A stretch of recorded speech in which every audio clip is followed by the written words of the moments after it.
নবীজি বলেছিলেন শেষ জামানায় দুই শ্রেণীর মানুষ আসবে, আমি এদেরকে দেখি নাই। নবীজি দেখেন নাই মানে 1400 বছর আগে ওরা ছিল না। এক শ্রেণী হচ্ছে হাতের মধ্যে মানুষকে মারার কিছু অস্ত্র নিয়ে ঘুরে বেড়াবে। এরা মানুষকে নির্মমভাবে পিটাবে, নির্মমভাবে মানুষকে পিটাবে। এই শ্রেণীকে আমি দেখিনি, এরা আসবে পরে। হাতে লাঠিওয়ালা সেই গ্রুপ কোনটা জানেন? ওই যে ঘরের মধ্যে ঢুকায় যে ছেলেগুলোকে মেরে রাত্রেবেলা মেরে ফেলায়, সেটা গ্রুপের। বিভিন্ন হলে দেখেন না, হকি স্টিক নিয়ে 8-10 জন মিলে এক একটা করে ছেলেকে ডেকে নিয়ে পিটায় মেরে ফেলায়, এগুলা সেই ছেলে। এদেরকে যারা জন্ম দিয়েছে ওই বাপের জন্য ধিক্কার। এদেরকে যারা জন্ম দিয়েছে এই বাপের জন্য ধিক্কার। আর এখন এরকম লেডিস গ্রুপও বের হয়েছে, আর মেয়েদেরকেও হলে ডেকে পিটানো শুরু করেছে। তোমরা কি মনে করো যে 5 জন 6 জন 10 জন মিলে একজনকে সারা রাত টর্চার করে মেরে ফেলানোর মধ্যে সুপুরুষ? তুমি সুপুরুষ, তুমি অনেক বড় বীর। সাহস থাকলে তুমি একজন মারামারি করে দেখাও না, দেখি ওর এত বড় সাহস, তাহলে একজন মারামারি করে দেখাও না। আসো রিংয়ের মধ্যে আসো, তারপর দেখি তোমার কত শক্তি, আমাদের কত শক্তি। একজন 1-on-1 ব্যাটেলে আসো, খালি হাতে 1-on-1 ব্যাটেলে আসো। 8 জন 10 জন মিলে একটা বুয়েটের ছেলে, একটা মেডিকেলের ছেলে, একটা অমুকের ছেলে, তমুকের ছেলে, বাবা মায়ের স্বপ্ন লালন করা ছেলেগুলোকে ঘরের মধ্যে ঢুকাবা, সারা রাত পিটায় মেরে ফেলবা, এটাকে তোমরা সাফল্য মনে করো, বীরত্ব মনে করো? এই ছেলেগুলোকে জন্ম দিয়েছে যে পিতা মাতা, এদের জন্য ধিক্কার আমার পক্ষ থেকে। আপনারা এইসব সন্তান জন্ম দিতে গেলেন কেন? খিদির আলাইহিস সালাম বেঁচে থাকলে ছোটবেলায় মেরে ফেলতো এদেরকে। ওই যে খিদির আলাইহিস সালাম ছোটবেলায় একটা বাচ্চাকে মেরে ফেলছিলেন না? মুসা আলাইহিস সালাম বলেছিলেন যে একটা বাচ্চাকে কেন মেরে ফেললেন? তখন খিদির আলাইহিস সালাম বলেছিলেন এই ছেলেটা যদি বড় হয়, বড় হলে অনেক বড় কাফের হবে। আল্লাহ আগে জানিয়ে দিয়েছেন, এই জন্য আগে মেরে দিয়েছে। এই বাচ্চাগুলোকে নিতে গেলেন কেন? কোনো রকম লজ্জাবোধও নাই, চক্ষু লজ্জা নাই। এরপর যখন আইন শৃঙ্খলা বাহিনী এদেরকে অ্যারেস্ট করে নিয়ে যায়, বীরের মধ্যে হাসতে হাসতে চলে যায়। ও জানে যে আমার কোনো সমস্যা হবে না, ফাঁক ফোকর দিয়ে বেরিয়ে চলে আসো। তোমরা এগুলোকে বীরত্ব মনে করো, সুপুরুষ হয়ে গেছো তোমরা। এতই যদি ক্ষমতা থাকে, সাহস থাকে, তো একজন মারামারি করো না কেন? 1-on-1 ব্যাটেল আসো, তারপর দেখো কে জিতে কে হারে। 10 জন মিলে একজনকে পিটাবা, মনে করছো খুব বড় বীর হয়ে গেছো। এখন 10টা মেয়ে মিলে একটা মেয়েকেও পিটাচ্ছে, সুবহানাল্লাহ। তাও আবার ইসলামিক বিশ্ববিদ্যালয়ের মধ্যে। এই বিশ্ববিদ্যালয়ের নাম ইসলামিক কে দিল? এটা ইসলাম? একটা মেয়েকে আপনি ঘরের মধ্যে ঢুকায় সারা রাত পিটাবেন, মেয়েটা কাঁদতে বলছে আমার পায়জামা পর্যন্ত খুলে ফেলেছে টান দিয়ে। আরে তোর মায়ের পায়জামাকে খুলে ফেললে তোর কেমন লাগবে? তোর বোনের পায়জামাকে খুলে ফেললে তোর কেমন লাগবে? কোন সাহসে তুই একটা মেয়ের পায়জামায় হাত দিস? এত বড় সাহস! আর এদেরকে আমরা তোলা করে মানুষ করি। আইন শৃঙ্খলা বাহিনী আপনারা কি করেন? ইনস্ট্যান্ট কোর্ট বসে ফাঁসি দিয়ে দিবেন এদেরকে। আল্লাহর কসম করে বলছি, যদি কোনোদিন এরকম ক্ষমতা আমাদের কাছে আসতো, দিন বিচার করে দেখিয়ে দিতাম ইনশাআল্লাহ। ফাইজলামি শুরু করো সারা দেশব্যাপী ফাইজলামি শুরু করে দিয়েছে একেবারে নির্মমভাবে, অহেতুকভাবে। এই যে অসহায় মানুষগুলোকে, ছাত্র পড়তে গিয়েছে, বাবা মার স্বপ্ন লালন করা ছাত্র, ছেলেটা ইঞ্জিনিয়ার হবে, ছেলেটা মেডিকেল সায়েন্সে পড়ে বড় একজন ডক্টর হবে, পিটায় মেরে ফেলে দিল তাকে। এত বড় সাহস! আর আমরা কিছুই বলতে পারলাম না, কিছু করলাম না। কি একটা অবস্থা চলছে! এগুলো যখন চলতে থাকবে একটা কওমের মধ্যে, আপনার মনে হয় যে আল্লাহর পক্ষ থেকে রহমত নেমে আসবে? লা ইলাহা ইল্লাল্লাহ বলা একজন মানুষ যদি বেঁচে থাকে, ওই একজন মানুষের সম্মানে আল্লাহ পাক কিয়ামত দিবেন ইনশাআল্লাহ। সে একজন মানুষকে এভাবে নির্মমভাবে পিটিয়ে মেরে ফেলো তোমরা। এখন মানুষকে পেটানো শুরু করেছো।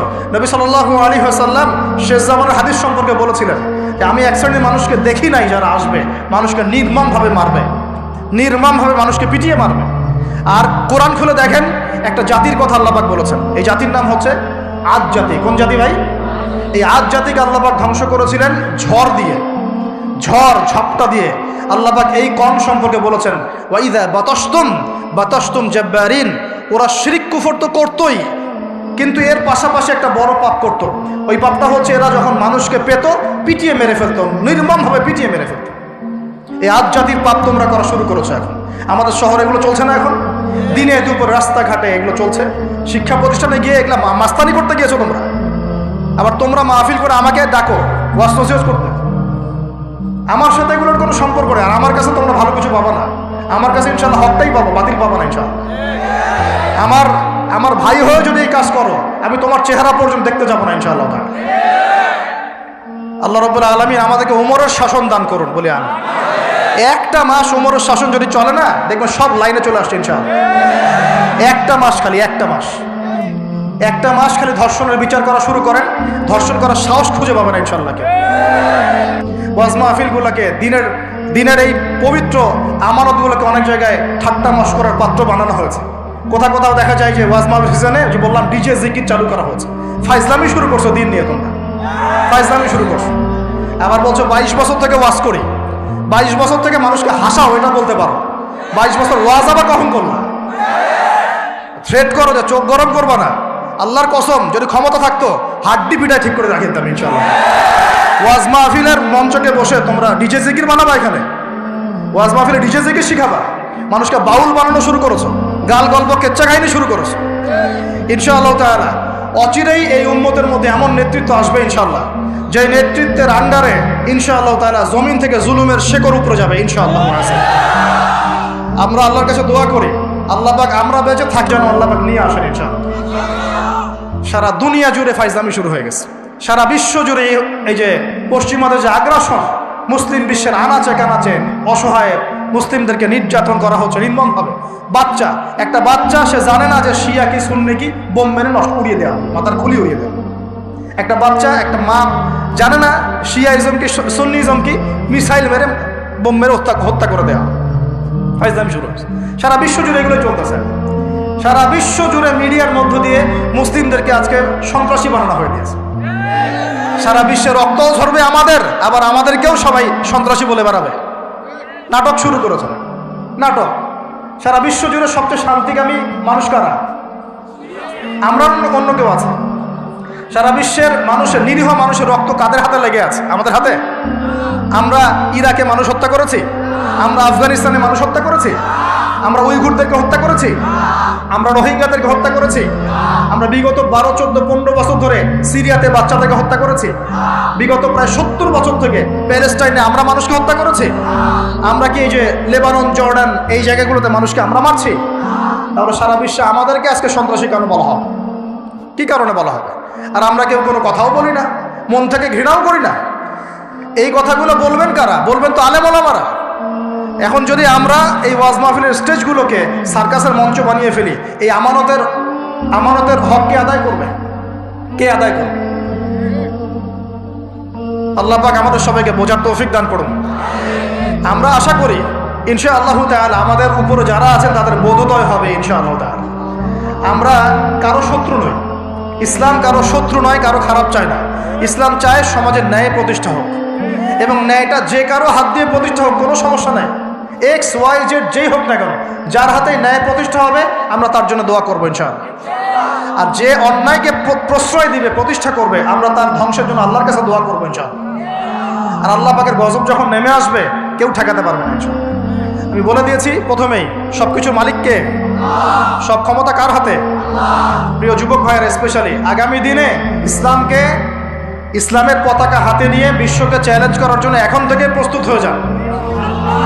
একদিনের মাহফিল দিয়ে কিচ্ছু হবে না, একদিনের মাহফিল দিয়ে গরম বক্তব্য দিয়েও কিছু হবে না। আপনাদের সবাইকে কনস্ট্রাকটিভ কাজ করতে হবে। প্রত্যেক মুসলিম ভাইকে 5 ওয়াক্ত নামাজ আদায় করতে হবে, আল্লাহ পাক তৌফিক দান করুন। প্রত্যেক ভাইয়ের যাদের যাকাত ফরজ হয়েছে, যাকাত অবশ্যই দিতে হবে ইনশাআল্লাহ। বেশি বেশি দান সদকা করবেন। নিজের পরিবারের মধ্যে কোনোভাবেই অনইসলামিক কোনো সংস্কৃতি আসতে দিবেন না। নিজের পরিবারের মধ্যে পর্দা প্রতিষ্ঠা করবেন, কোনো অবস্থাতেই হারাম রিজিকের দিকে যাবেন না ইনশাআল্লাহ। আপনার সন্তান সন্ততিদেরকে ছোটবেলা থেকেই মুসলিম রূপে মানুষ করবেন, কোনো রকম অমুসলিম কালচারে বড় করবেন। আপনার সন্তানদেরকে ছোটবেলায় কোরআন শেখাবেন, হাদিস শেখাবেন, আলেম ওলামার সহবত দিবেন, হকপন্থী আলেম চিনবেন, তাদের কাছে সন্তানদেরকে পাঠাবেন ইনশাআল্লাহ। ইসলামকে নিয়ে ঠাট্টা বিদ্রুপ করবেন না, রং তামাশা করবেন না। এই যুগ সম্পর্কে সচেতন থাকবেন, কি হচ্ছে, কি চলছে, হাদিসে কি আছে, কোরআনে কি আছে, সামনে কি হতে পারে, সচেতনতা তৈরি করবেন। এই চলমান ফিতনাময় পরিবেশে নিজের ঈমান আমলকে এমনভাবে ধরে রাখবেন যেমন করে হাতের মধ্যে মানুষ আগুন ধরে রাখে, ঈমান ধরে রাখে। পরিবারের মধ্যে বেপরদামিকে স্থান দিবেন না। পরিবারের ছেলে কি করছে, মেয়ে কি করছে, আপনার আত্মীয় স্বজনের হক ঠিক আছে কিনা, প্রতিবেশীর হক ঠিক আছে কিনা, প্রতিটা বিষয় as a Muslim leader of the family আপনাকে এগুলো দেখতে হবে। আল্লাহ পাক তৌফিক দান করুন। এবং বেশি বেশি সামাজিক কিছু অ্যাসোসিয়েশন গড়ে তুলবেন, যেগুলো সামাজিক অন্যায়গুলোকে প্রতিরোধ করবে ইনশাআল্লাহ, সামাজিকভাবে ন্যায় ছড়িয়ে দিবে, সামাজিকভাবে ইসলাম ছড়িয়ে দিবে ইনশাআল্লাহ তাআলা। শিক্ষা প্রতিষ্ঠান গড়ে তুলবেন যেখানে জেনারেল এবং ইসলামিক শিক্ষার সমন্বয় থাকবে, আলোকিত প্রজন্ম গড়ে উঠবে ইনশাআল্লাহ তাআলা। এরকম সমাজের অবস্থায় কি আল্লাহর আযাব আসবে না রহমত আসবে? এই হচ্ছে আমাদের সমাজের অবস্থা। এখন কতগুলো বলে শেষ করব। প্রতি ঘরে ঘরে ব্যভিচার ঢুকে পড়েছে, ঘরে ঘরে ব্যভিচার, পরকিয়া ঢুকেছে, পরকিয়া। আর অর্থনৈতিক ক্ষেত্রে ঘরে ঘরে ঢুকেছে সুদ আর সুদ, ঘুষ ঢুকেছে ঘুষ, এদিকে সুদ ঢুকেছে, দুর্নীতি ঢুকেছে, অন্যের সম্পদ অন্যায়ভাবে হস্তক্ষেপ করার নোংরা সংস্কৃতি ঢুকে পড়েছে প্রত্যেক জায়গায় জায়গায়। আমাদের ইয়াং জেনারেশন নিজেদের ইতিহাস ভুলে গেছে যে আমরা কার উত্তরসূরি। খালেদ বিন ওয়ালিদের নামও তারা জানে না, উমর ইবনুল খাত্তাবের নাম জানে না, তারেক বিন জিয়াদকে চিনে না, মুহাম্মদ বিন কাসিমকে চিনে না। এরা ক্রিস্টিয়ানো রোনাল্ডোকে চিনে, এরা মেসিকে চিনে, নেইমারকে চিনে, এরা আমাদের ক্রিকেটারদেরকে চিনে। মাশা দেখো, দিন দিন আমরা বিপথে যাচ্ছি, তারা হেদায়েতের দিকে আসছে। এটা কি ধরনের কথা? আমার পরিবারের মা বোনরা কিভাবে বেপরদায় বাইরে যায়, আমার পরিবারের কর্তা আমি কেমন করে আমার পরিবারের স্ত্রী সন্তান মেয়েরা বাইরে বেপরদায় যাবে, কিভাবে যাবে?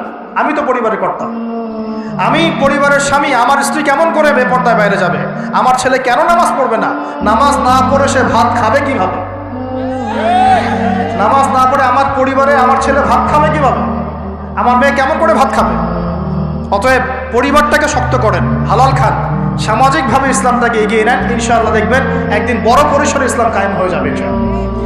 আর আমরা কারোর জন্য বদদোয়া করব না, আমরা দোয়া করব আল্লাহ পাক যেন ঊর্ধ্বতন কর্তৃপক্ষ সবাইকে হেদায়েত দান করেন এবং অন্যায়ের বিরুদ্ধে দাঁড়ানোর তৌফিক দান করেন, এবং তাদের হাতে হলেও আল্লাহ পাক যেন ন্যায় প্রতিষ্ঠা করার তৌফিক দান করেন। আর ন্যায় কোনটা ন্যায় কোনটা অন্যায়, এগুলো এসব প্রোটেস্ট্যান্ট মুসলিমরা আপনাদেরকে শেখাতে পারবে না।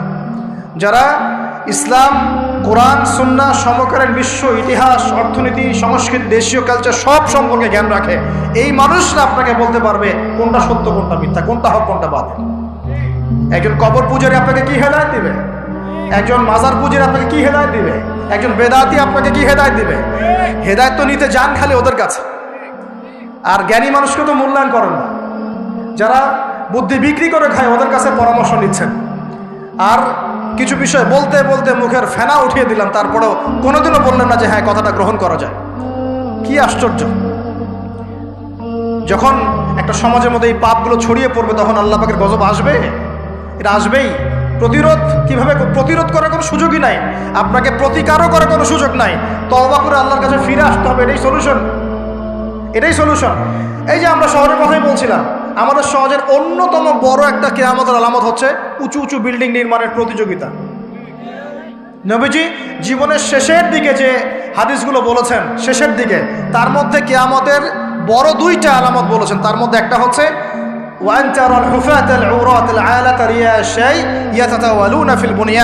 যখন দেখবে সমাজের সবচেয়ে নিম্ন শ্রেণীর মানুষেরা, রাখাল টাইপের মানুষ, গায়ে জামা নাই, পায়ে স্যান্ডেল নাই, উঁচু উঁচু বিল্ডিং নির্মাণের প্রতিযোগিতা করছে।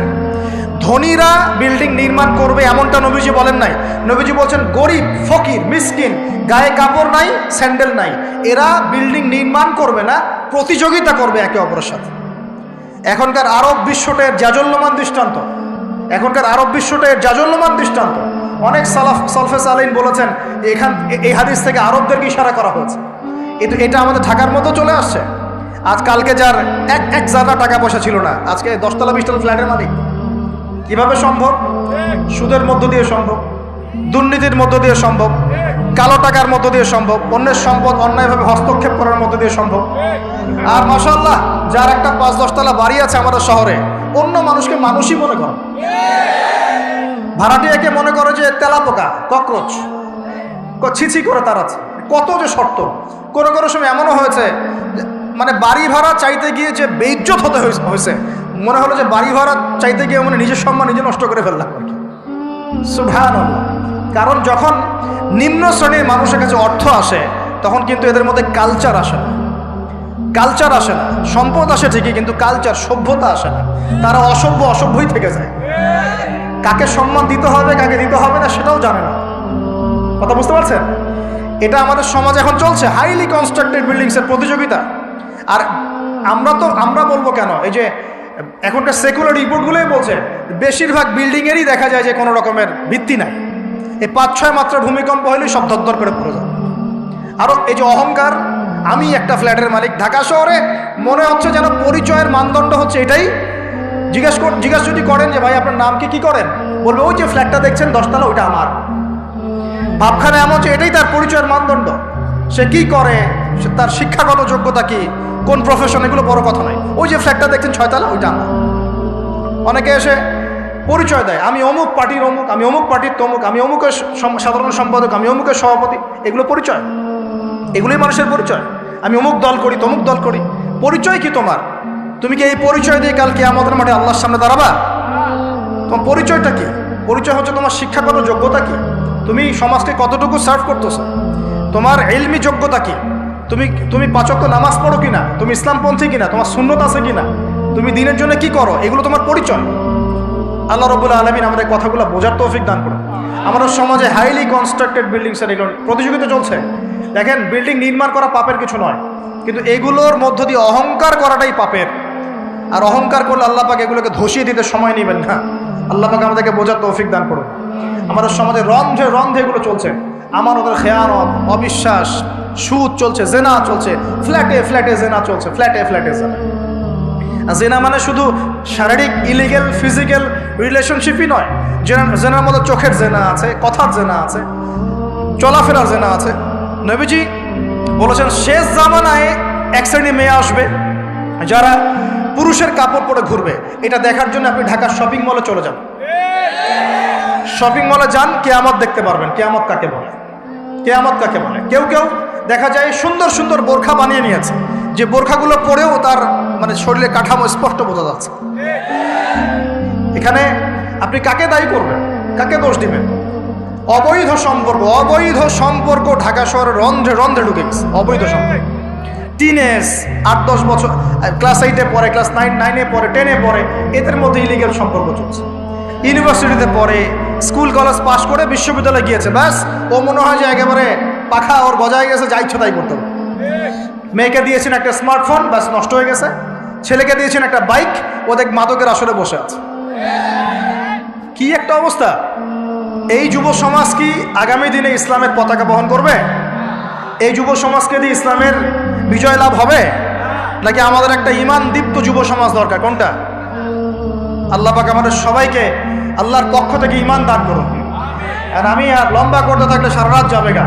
আমি আপনাকে গুছায় নিয়ে এসে শেষ করে দিচ্ছি যে এর পাশাপাশি কোন কোন পাপ ছিল, যে পাপগুলোর কারণে আল্লাহ পাক এই গজবগুলো দিয়েছিলেন, এবং এই ঢাকা শহর সহ এই বড় বড় শহরগুলা এই পাপের মধ্যে আছে কি না আপনি নিজেই যাচাই করবেন। যাচাই কে করবে? আপনি যাচাই করবেন, আমি যাচাই করব না। 1 নাম্বার শিরকের পাপ আছে না নাই? কুফরির পাপ 2 আছে না নাই? আমানত উঠে যাওয়া আছে না নাই? আমানত উঠে যায় নাই? কেএফসিতে যান, মরা মুরগি খাবেন, আমানত উঠে গেছে। মসজিদ থেকে শুরু করে উপর লেভেল পর্যন্ত কোনো জায়গায় আমানত আছে? কেউ বলছে যে আমি জনগণের কল্যাণে নিজেকে নিয়োজিত করেছি, উপর থেকে হাতি আসলে ও খাইতে খাইতে খাইতে মাসি বানায় দেয়, তাই না? এগুলো একটা বাজেট আসছে 1 কোটি টাকার, দেখবেন আস্তে আস্তে আস্তে 10 লাখ টাকায় নেমে আসছে, শেষ নাই। এ খাবে 10, ও খাবে 5, এ খাবে 5 করতে করতে করতে জনগণ খাবে 10। তা আমানত উঠে যায় নাই সমাজ থেকে? 3 নাম্বার আমানত উঠে যাবে। 4 বিশ্বাস উঠে যাবে। বিশ্বাস উঠে গেছে না? বাবাও ছেলেকে বিশ্বাস করতে পারে না, এখন স্বামী স্ত্রীকে বিশ্বাস করতে পারে। মনে রাখবেন, একটা সমাজে যদি বিশ্বাস না থাকে একের প্রতি অন্যের, এই সমাজের মধ্যে কখনো শান্তি আসবে? আসবে না। আপনি পরিবারেই শান্তি পাবেন না, সমাজ তো পর দূরের কথা। এবার আসেন 5 নাম্বার হচ্ছে মাপে কম দেওয়া। মাপে কি ভাই? এই মাপে কম দেওয়াটা আমাদের সমাজে পাপের মধ্যে নাই? ব্যবসায়ী যারা আছেন সতর্ক হয়ে যান। আপনি যদি মাপে কম দেন, এই পুরো রিজিক আপনার জন্য হারাম হয়ে যাবে, পুরা রিজিকটাই। এই রিজিকের ইবাদত আল্লাহর দরবারে যদি কবুল হয়, তাহলে কোরআন হাদিস মিথ্যা হয়ে যাবে। কোরআন হাদিস কি মিথ্যা? এই রিজিক যদি খেয়ে ইবাদত আল্লাহর কাছে কবুল হয়, তাহলে কোরআন সুন্নাহ মিথ্যা হয়ে যাবে। নাউজুবিল্লাহ। আল্লাহ পাক বলেছেন এই মাপে কম দেয়া হারাম রিজিক খেয়ে ইবাদত করলে ইবাদত কবুল হবে।